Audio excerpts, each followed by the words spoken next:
You know that sound, folks. That's another noon whistle with a new countdown. I'm Chris Trottier. And I'm John Anzalone. Welcome, everybody. And guess what, Chris? Yeah, I thought we were supposed to have a guest here, John. We are. We had a little snafu with the time difference between Seattle and Wisconsin, but we're going to make it work, and it's just a dynamic duo today. Well, goodness gracious. I know it was a late announcement, and I know we appreciate Gerald reaching out and wanting to do this. I guess that's what comes with being the CEO and a former Major League Baseball player. Sometimes your schedules get crossed, which is okay. Yeah. Maybe we can work. Maybe make it work another time or something like that. So that's okay. So it's just you and I, and we're gonna roll together here and talk a little bit about the noon whistle and maybe past people that were on here. But I wanted to throw out there, and hopefully those that listen live or those that watch it after it's recorded could give us some feedback on what they want, what type of guests, what type of information. Any ideas from you on that? Like, what do you think? Yeah, I think today what we'll do is we'll kind of do hopefully a little bit more interactive. Let's invite anybody watching right now to use the comment feature on your social media, and then we will post your comments live as long as they're appropriate. And in that comment, give us a suggestion, either A, recommend somebody that you would love for us to welcome to the show, or B, a topic you'd like to cover. I know that, John, in some of your advisory groups, I know some people recommended bringing kids on. Yeah. And I know we got a meeting this week with Mr. John Handel, where we're going to also start talking about bringing activities and athletics, coaches and students on once a month to continue to grow our membership, but also engage more people. Yeah, and I think we try to be diverse, and you and I know, go through the process of, who and what's the topic, but we might be missing something. We might be too close to it, and someone else may have a great idea or a great person or business or something that they're like, hey, why don't you do this? And we'd love to do that. We'd love to give it a try and fill our schedule with some of those as well. So please let us know, whether that's a comment on Facebook or a comment here or wherever that might be. Yep, and then I'll post them when they come in. But so as we wait for comments, let's kind of go through, just talk about our journey here. This whole thing started with kind of an idea, and it's evolved into a growing viewership. And I know in our travels around the community, we hear a lot of comments about the noon whistle. But I guess for you, John, tell me, what have you learned so far since we started this endeavor in the end of November? Boy, yeah. You learn, just be you, right? Just be you. Yeah. You don't have to be perfect. You don't have to, narrow it all down, or sometimes you change topic. And I've also learned that the viewers will never see the first episode. The first episode will never be aired. Do you remember why that is? Well, that's because as we're learning the software, I forgot to hit the go live button. Let's add that as a learning opportunity. And when did we find out that we weren't live and we weren't recording? When we were almost done.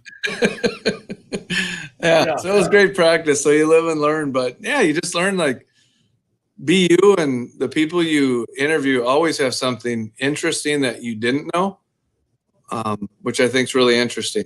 I really learned the importance of being conversational. Just a lot, we did this and started this journey to, give a platform that people can access either live or historically in perpetuity, however you want to look at it.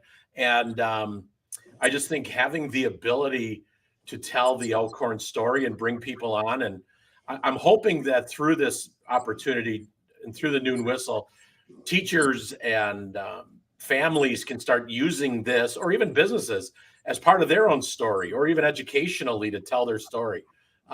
Is there anybody who, when you think about, your wife's a former teacher, retired teacher, do you see these being used in a classroom? And any guest we had that really stuck out that would have been we know they were all great, but anybody that stuck out? Yeah, that's so tough, because I think they could be used in a classroom or any of the forums that you listed. Any of them really, but I know, Scott Kunis was very interesting. I didn't know about Yeah. the Kunis, what they were involved in outside of just dealerships and sales. Patrick Oglowski, and I knew nothing about, esports and the Milwaukee Bucks. And yeah, I think just the diversity of some of the people in the story and their connection to Elkhorn. I think Chris Clapper, Derek DiOrio, great information on what's going on in our communities. Yeah, I don't know if I could pin down just one, but yeah, I think they could be used anywhere. Yeah, I think thinking the classroom experience. I think thanks, John Henderson, local, always a regular viewer. Love to see his comments and thank for all his support. But answering that question, I really, if I looking at classroom teacher, you think about the ones you mentioned, the story of the Kunis brand and what they do and how they give back in their community engagement. You brought up Patrick, a 2016 graduate. How many times he talked about networking? We had the panel of Precision Plus youth apprentices. Mm-hmm. If there's students or teachers who want to share that story, there's a great company who offers youth apprenticeships, who employs kids, but also you got to hear from the kids. Right. No, I think so too. And I think there's a uniqueness about Elkhorn, and I'm sure any community that anybody's involved in feels like there's uniqueness within their community as well. But there is this meshing of school and community in Elkhorn, and I think that this brings it to the forefront. And we have this opportunity to spend 15 minutes talking about what's going on in the school, what's going on in the community. Yeah, and unless you have a comment, I'd like to throw out some kind of did you knows, and maybe we could talk a little bit about them. Oh yeah, let's pivot to that, because I think okay. Obviously we're doing this a little on the fly, but let's go into did you know. Yeah, nice segue on the pivot with March Madness too. That's way to be quick, Chris. Thank you. So did you know that the middle school and high school are avid demonstration schools? Well, I did know that. Good. And that puts them as like in the top 1% of all schools in the country who are avid schools. And I think that's a real celebration of our district and school leadership to create a model for kids that really, it gives them an instructional model. So you're weaving in writing, inquiry, collaboration, organization, reading, but it also creates a system for instruction to kind of create results and really addresses a population, some of our marginalized population, but more importantly, our kids like myself who were a first generation college student. So, yeah. And some people in the world of acronyms might not know that AVID stands for Advancement via Individual Determination. That's right. And also might not know that being a demonstration school brings other districts into our schools to see what we're doing and how to do it the right way, right? Yeah, I think we did. Didn't we recently showcase what we do to multiple school districts from across the Midwest? True. Yeah. All right. You ready for number 2? Yeah, let's go. Did you know that Elkhorn is a Project Lead the Way distinguished district?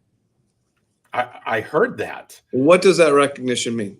Well, what that means is I really don't know all the intricacies, but I can tell you it does mean that for K through 12, we are offering a STEM, science, technology, engineering, math program, K-12, to all kids as part of their curriculum, and that we are offering all the units at the middle school and all 3 pathways at the high school, which would be engineering, biomedical, and computer science. And we just keep growing that. And we also do showcases for that, which is a great celebration.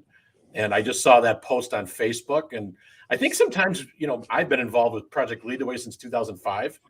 I think sometimes we take that for granted, the programs we have in PLTW, because we see the banners, we know the recognitions, and we forget that it's pretty unique. Well, and how much work goes into that. And for the Project Lead the Way distinguished district, we are one of 25 in the nation to have that. See, that's amazing. That is amazing. All right, ready for the next one? Yeah. Oh, yeah, I'm ready. 60% of high schoolers in our district earn what before they even graduate? I'm going to let you fill this one in. A lunch detention from Dan Keel. That is true. And along with that, it's college credit before they even graduate. Wow. Wow. I didn't know it was that high. That's amazing. Yeah, that is high. That's impressive. Well, you think about all the opportunities that kids have, whether we just talked about PLTW, the dual credit, our amazing partnership with Gateway, advanced placement. I mean, there's just so many that, when you quantify it, it blows your mind away. I mean, it's an amazing opportunity. And I can't imagine the dollars saved for families. Right. Wanted to segue into College and Career Academy had a big build last year. What did they build and where did that end up? Yeah, that's another cool celebration that I know we tried to tell that story, but the Career College Academy successfully wrote for a youth build grant. I think it was in 2020, right at the beginning of COVID, and it allowed 50 plus kids to earn employability, life, and construction skills by building a home for a family that wouldn't qualify for a traditional home. And that home was in Whitewater. And we completed that in end of August of 2022. And it sold too. Yeah. So there's a family living in it. And it was a great experience. And multiple kids, it just blows my mind away. Multiple kids had the opportunity, not only as part of that program to learn those skills, but they function as a team. They gain life skills and employability skills. And many of them are working currently either in apprenticeships, either HVAC, welding, plumbing. I mean, just some great opportunities for kids. And we're continuing along right now. We're doing some work over at VIP. And we're also working with Habitat for Humanity for Walworth to start building their next home, which hopefully we break ground in April or May. And we wrote another grant. So, yeah, keep an eye on. I don't know if you know this, but did you know that the Youth Build's working with VIP Services and Seeds of Hope to remodel a space over at VIP? I did not know that. Yep. Excellent. Yep. Another great partnership. Yeah. I can tell you from going up to visit the house in Whitewater, how proud those kids were of what they had done and what they were going to do while finishing that. They couldn't wait to show you and tell you and explain what was going on. And it was, moving. It was moving. They were, it was unbelievable. Yeah, it went well. So, I mean, a lot of great things going on in our district. And it is important that we continue to offer these opportunities for kids. It's important that we continue to scale up our current programs and just continue to create innovative opportunities for kids to be truly career ready, no matter what their path is. Yeah. And I know you won't say this, but for the youth build, like you played a big role in making sure that went well and putting that together and getting things where they needed to be. So, thank you to you and all your efforts for that project. Yeah. Well, I think we're all part of a great team at the district that continues to put kids and adults in our community first. So, yeah. John, we already knocked out 13 and a half minutes. I can't believe that. Well, I guess we like to talk. So, yeah. Well, I have one more. Did you know? Oh, no. John really? Henderson is our most frequent live viewer. So thank you, John. Thank you, John. And I felt bad when we had Governor Evers on. I was so focused on making sure that went well. We didn't get his thank you post to the governor. So let's, as in normal fashion, John, let's close with some thank yous. All right. I'm going to bounce back to the beginning of the show and thank all our past guests for their time and information and teaching us about what they're doing and what our community is doing and that connection between school and community.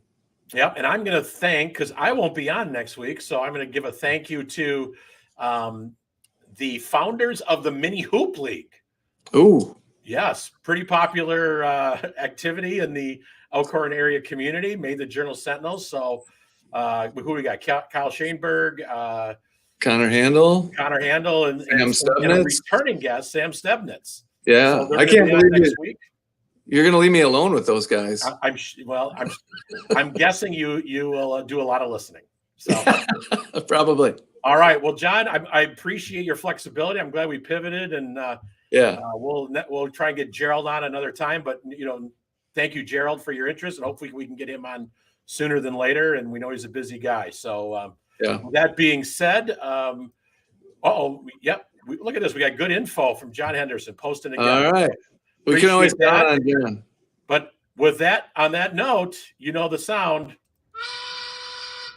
That closes another New Whistle.